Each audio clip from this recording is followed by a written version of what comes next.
क्या चांद को निहारते हुए आपने कभी ये महसूस किया है कि चांद पहले से छोटा क्यों नजर आ रहा है? अगर आपको ऐसा लगता है तो आप सही हैं, क्योंकि हमारा चांद धीरे धीरे पृथ्वी से दूर जा रहा है। 1969 में नासा के अपोलो मिशन ने चंद्रमा पर रिफ्लेक्टिव पैनल इंस्टॉल किए थे। इनसे पता चला है कि चंद्रमा हर साल पृथ्वी से 3.8 सेंटीमीटर यानी 1.5 इंच दूर जा रहा है। आपको बता दें कि चंद्रमा करीब 450 करोड़ साल पहले बना था, लेकिन 150 करोड़ साल पहले पृथ्वी और चंद्रमा के बीच टक्कर हुई थी।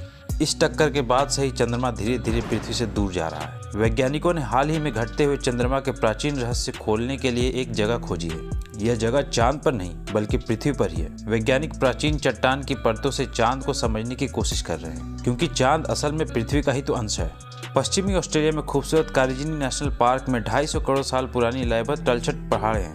ये तलछट लोहे की संरचनाएं हैं। इनमें लोहे और सिलिका युक्त खनिजों की परतें हैं, जो कभी समुद्र तल पर जमा थी और अब पृथ्वी के क्रस्ट के सबसे पुराने हिस्से में पाई जाती हैं। जोफ्रे फॉल्स में क्लिफ एक्सपोजर दिखाता है कि लाल भूरे रंग के लोहे के गठानों की परतें साफ तौर पर देखी जा सकती हैं, जो असल में नरम तरह की चट्टान से बने होते हैं, जो आसानी से कट सकते हैं। चट्टान की सतह लगातार पानी बहने की वजह से पॉलिश की हुई लगती है। इनमें सफेद, लाल और नीले भूरे रंग की परतों का एक पैटर्न नजर आता है। 1972 में ऑस्ट्रेलियाई भूविज्ञानी एफ ट्रेंडल ने इस प्राचीन चट्टान की परतों में दिखाई देने वाले पैटर्न के बारे में कहा था कि ये पैटर्न मिलनकोविच साइकिल से प्रेरित जो जलवायु में हुए बदलावों में जुड़े हो सकते हैं। फिलहाल मिलनकोविच साइकिल हर 4 लाख साल, 1,41,000 और 21,000 साल में बदलती है। मिलनकोविच साइकिल से होने वाले बदलावों को ज्यादा ठंडे, गीले या शुष्क जलवायु परिस्थितियों के तौर पर देखा जा सकता है। पृथ्वी और चंद्रमा के बीच की दूरी सीधे मिलनकोविच साइकिल में से एक की फ्रीक्वेंसी से जुड़ी हुई है, और यह है क्लाइमेटिक प्रिसेशन साइकिल।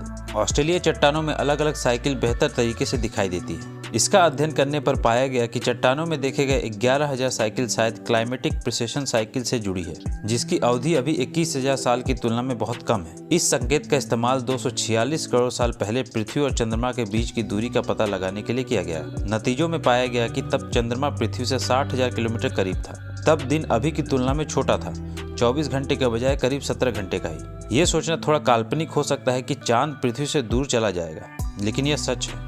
अगर चांद पृथ्वी से दूर चला गया तो चांद से जुड़े सभी त्योहार खत्म हो जाएंगे। चंद्र ग्रहण भी नहीं होगा, क्योंकि चांद इतना छोटा होगा कि सूरज को ढक ही नहीं पाएगा। नासा के गोडार्ड स्पेस फ्लाइट सेंटर के लूना साइंटिस्ट रिचर्ड वोंट्रॉक ने 2017 में कहा था कि समय के साथ पूर्ण सूर्य ग्रहण की संख्या और आवृत्ति कम हो जाएगी। अब से करीब 60 करोड़ साल बाद पृथ्वी से पूर्ण सूर्य ग्रहण आखिरी बार दिखेगा। चांद की चमक उसे सूर्य की रोशनी से मिलती है। चांद दूर हो गया तो रात और अंधेरी हो जाएगी। चांद के दूर जाते ही समुद्र की लहरें भी खत्म हो जाएंगी या उनकी ऊंचाई कम हो जाएगी। इससे धरती के दिन और रात के समय में भी बदलाव आएगा, और इसी वजह से मौसम में तेजी से बदलाव होंगे।